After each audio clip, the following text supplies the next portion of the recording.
Silk Road was an Amazon.com for drugs, hacking software and illicit things like that, where all the users on it were anonymous.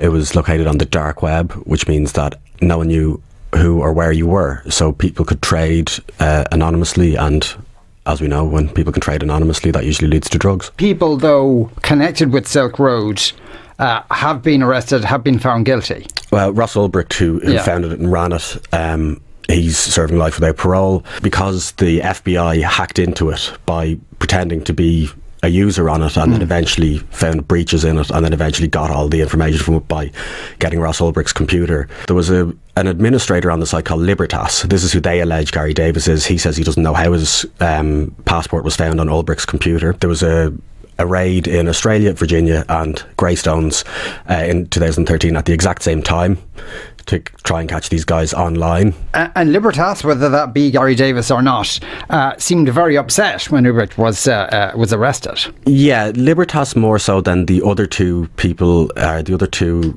accounts on it that were indicted, was more into the philosophy of it. He believed very strongly that they had created a people's revolution of removing the state authority from drug dealing and made drug dealing safer by virtue of a lack of violence involved in it. There was a doctor on the website who was paid in drugs for giving advice about what would happen if you overdosed, should you take this and things like that.